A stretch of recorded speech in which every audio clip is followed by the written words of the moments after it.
ህዋት የተማመነበት ጦር ከዳው ሰራዊቱ ባዛዦቹ ላይ አመፀ የአርሚ 44 ኮር አባላት በቁጣ ገንፍለው መንገድ መዝጋታቸው ተሰምቷል ውለታችሁ የምትከፍሉበት ቀን ደርሷል ተዘጋጁ ኤርትራ ላልቡርሃን የላኩት ጥብቅ መልእክት በቅርቡ ወደ ሳዋ ማሰልጠኛ የገባው 50,000 የሱዳን ጦር ለኤርትራ ይዋጋ ይሆን የህዋት መከፋፈልና ከኔ ውጪ የሚል አቋም ትግራይን አላስፈላጊ መስዋዕትነት ያስከፈላት እንደሆነ በስፋት እየተነገረ በሚገኝበት በዚህ ጊዜ ሌላ የህዋትን ቀውስ እንዳባባሰ የተነገረለት መረጃ ፈትልኮ ወጥቷል አሁን ላይ ከወደ መቀለ እየወጡ ያሉ መረጃዎች የህዋት ነገር ሊያበቃ ይሆን እንዴ ያስባሉ ይገኛሉ ለሞኑ የህዋት የተማመነበት ጦር ክዶ ወዴት ገባ የህዋት አመራሮች ቀጣይ ጣፋንታስ የሚራውንና በሱዳን የእርስ በርስ ጦርነት በመሳተፍ የምትከሰሰው ኤርትራ በፕሬዝዳንቷ በኩል የላከችው ጊዜ ደርሷል የሚል መልእክት ምን ጉዳዮችን እንደያዘ ባሁኑ የመረጃ ሰዓታችን የምንነግራችሁ ይሆናል ሰላም ውድ የሉዴሊ ቤተሰቦች እንደምናላችሁ ቻናሉን ሰብስክራይብ ላይክ ሼር ያደረጋችሁ እስከ መረጃዎቻችን ፍጻሜ አብራችሁን ቆዩ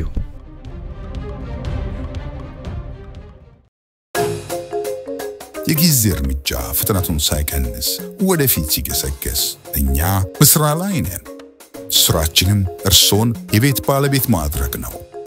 የመኖሪያ ቤቶችና የንግድ ሱቆችን በተመጣጣኝ ዋጋ ለሽያጭ አቅርበንልዎታል ጊፍት ሪል ስቴት ሁለተኛውን የአዲስ ዓመት ኤክስፖ አዘጋጅቶ እየጠበቁት ነው በፍጥነት ይወስኑ ከመስከረም 29 እስከ ጥቅምት 8 2018 ዓመተ ምህረት ባዘጋጀን ኤክስፖ ላይ በመገኘት በ2% ቅድሚያ ክፍያ የዘመናዊ አፓርትመንቶችና የንግድ ሱቆች ባለቤት ይሆኑ መኖርስ በጊፍት መንደር ጊፍት ሪል ስቴት ማህበረሰብን እንገነባለን በትግራይ ያለው ጉዳይ ከወትሮ ለየት እንዲሁም ከበድ እያለ ይገኛል ከሰሞኑ በትግራይ የተለያዩ አካባቢዎች ህዋት ያካሄደው ስብሰባ ተከትሎ ወደ አዲስ አበባ መጠራታቸው የተሰማው ጀነራል ታደሰ ወረደ መቀለ ከመመለሳቸው ተደጋግሞ እየተሰማ ያለው ነገር ደግሞ ውጥረቱን አንድ እርምጃ ከፍ እንዳደረገው እየተነገረ ይገኛል ከቀድሞ የህዋት ኃላፊዎችና በሁለት ዓመት ጦርነት ሰራዊቱን ባዛዥነት ሲመሩት ከነበሩ ስመጥር ጀነራሎች አንደበት እየተሰማ የሚገኘው ሚስጥር ደግሞ የታደሰ ወረደንና የደብረጽዮን ገብረ ሚካኤል ነገር የማይወጡትን አጣብቂኝ ውስጥ እያስገባ ያለው ክስተት እንደጨመረ እንደ ትልቅ መንስኤ ተከሰ እንደሆነ ነው የተሰማው ህዋት የተማመነበት ጦር ከዳው ሰራዊቱ ባዛዦቹ ላይ አመፀ የሰራዊቱ ተደጋጋሚ ቅሬታ መፍትሄ ማጣቱ ቁጣውን እንዳባባሰው እየተገለጸ ባለበት ወቅት ነው በቁጣ የነደዱ የአርሚ 44 ኮር አባላት ጥያቄያችን ካልተመለሰ በሚል ከካምፕ ወጥተው መንገድ መዝጋታቸው የተነገረው ከሰሞኑ ጀነራል ጻድቃን ከትግራይ በጀት ከፍተኛው ለሰራዊት የሚውል ቢሆንም ታጣቂው ግን ልብስ መቀየር የለውም ችግር ውስጥ ነው ያሉትን የሚያረጋግጥ ባዲጉድም ከተማ ተፈጥሯል የአርሚ 44 ኮር አባላት የጥቅማ ጥቅም ቅሬታ በመያዝ መንገድ ዘግተዋል በጌታቸው ረዳ አስተዳደር ስለነበረው የክልሉ ሁኔታ ከቁጥጥሩ ውጭ ሆኗል በሚል በኃይል የታገዘ እርምጃ የጌታቸው አስተዳደር ተከተው ክልሉን እያስተዳደሩ ያሉት ጀነራል ታደሰ ወረደ ክልሉን ከበፊቱም የባሰ አጣብቂኝ ውስጥ አስገብተዋል የሚለው ወቀሳ በየማልዳው የሚሰነዘርባቸው ጉዳይ ሆኗል ጀነራሉ ጌታቸውን በመተካት የፕሬዝዳንትነት ቦታውን ሲረከቡ ከፌደራል መንግስቱ ጋር ከፈጸሙት ባለ 8 ነጥብ ስምምነት አንዱንም አልፈጸመም የሚለው ጉዳይ ደግሞ ጎልቶ የሚነሳባቸው ቢሆንም በደብረጽዮን ከሚመራ ህዋትና ለዚህ ቡድን ድጋፍ ከሰጠው የትግራይ ሰራዊት የተባሉ ታጣቂ ኃይል ጋር የመሰረቱት ግንኙነት የክልሉ ሁኔታ ያባባሰው ስለመሆኑ እየተነገረ ሲሆን ተደጋጋሚ ቅሬታችን አልተፈታልንም ያለው ታጣቂ ኃይልና ወጣቱ ደግሞ ክላሽ አንስቶ ጫካ መግባትን ብቸኛ አማራጭ ማድረጉ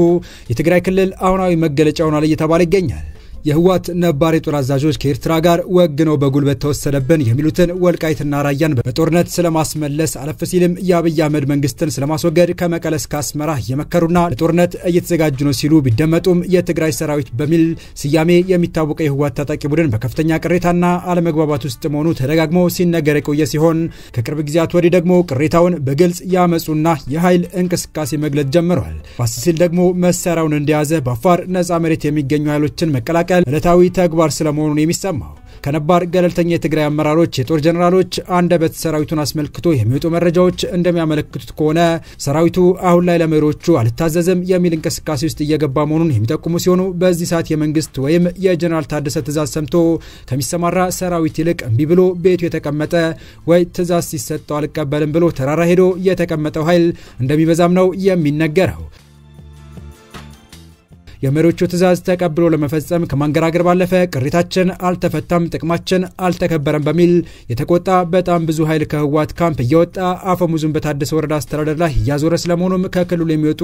መረጃዎች እያመለክቱ ናቸው። ከትግራይ ሰራዊት አፈንግጠው ወደ ነጻ መሬት እየወጡ ያሉት ወታደሮችና የጦር መሪዎች በባለፈው 2 ዓመት ጦርነት ከፍተኛ ስምና ብቃት የነበራቸው አዛዦች መሆናቸው ለዚህ መፈረካከስ እርሾ ሆኖ የሚጠቀሰው ደግሞ ኮርና ከኮር በላይ በሚል በተካሄደ ስብሰባ ላይ የተፈጠረ አለመግባባት መሆኑ ይነገራል።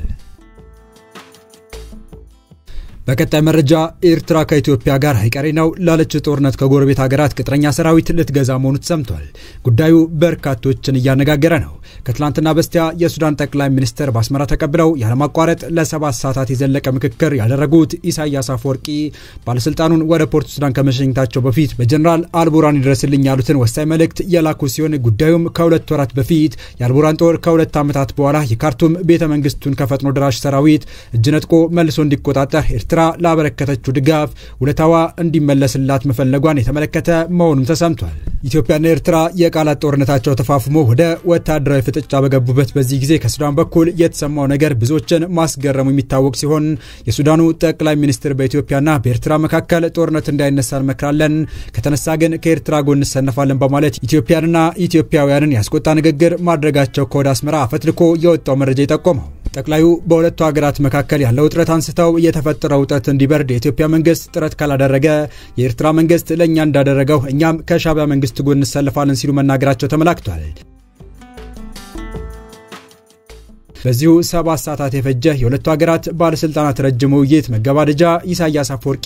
ለሱዳኑ ጠቅላይ ሚኒስትር ወሳኝ ያሉትን አሁናዊ የኢትዮ ኤርትራ ጉዳይ በዝርዝር ገልጸው በመሆኑም ለጀነራል አልቡራን እንዲደርስላቸው ውለታችሁን የምትከፍሉበት ቀን ደርሷል፣ ተዘጋጁ በማለት መላካቸው የተነገረ ሲሆን የኢሳያስን መልእክት ተከትሎ በቅርቡ ወደ ሳዋ ማሰልጠኛ የገባው 50,000 የሱዳን ጦር ለኤርትራ ሊዋጋ ይሆን ወይ የሚል ጥያቄ ብዙዎች ትኩረት ስቧል። በኤርትራና ቀጠናዊ ጉዳዮች ላይ የኢትዮጵያ መሪዎች በተደጋጋሚ ይሳሳታሉ ያሉት ጀነራሉ አብይ አህመድ እየተሳሳቱ ነው በማለት ተናግረዋል። የአፍሪካ ቀንድን በማመስ የኢትዮጵያን ጠቅላይ ሚኒስትር አብይ አህመድን የወቀሱት ጠቅላይ ሚኒስትር ካሚል ድሪስ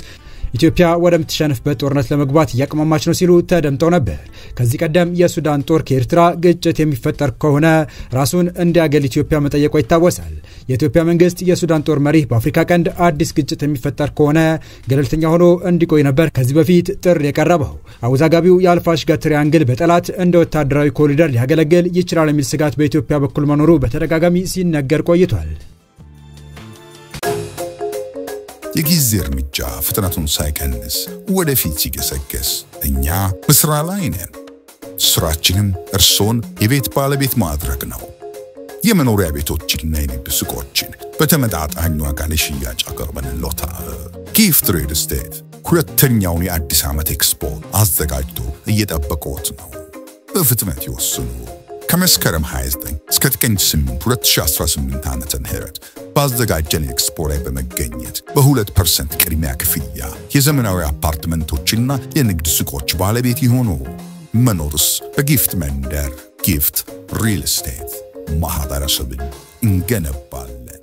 የተወደዳችሁ የቻናላችን ቤተሰቦች ለአሁኑ ለእናንተ ይመጥናሉ ተደምጧቸው ታተርፉባችኋላችሁ ብለን የመረጥንላችሁ ዕለታዊ መረጃዎቻችን እስካሁን ያደመጣችኋቸው ነበሩ። በተመሳሳይ ሀገራዊና ቀጠናዊ ጉዳዮች እንዲሁም ዓለም አቀፋዊ የጂኦፖለቲካ ወታደራዊና አነጋጋሪ ክስተቶችን ለበለት ተከታትለን በትኩስ ይዘን እንደምንቀርብ እያሳወቅን የቻናሉ ቤተሰብ ካልሆናችሁ ሰብስክራይብ፣ ቪዲዮን ላይክ እና ሼር በማድረግ ተደራሽነታችን ታሰፉ ዘንድ አክብሮታዊ ግብዣችን ነው። አበቃን። መልካም ጊዜን ተመኘን።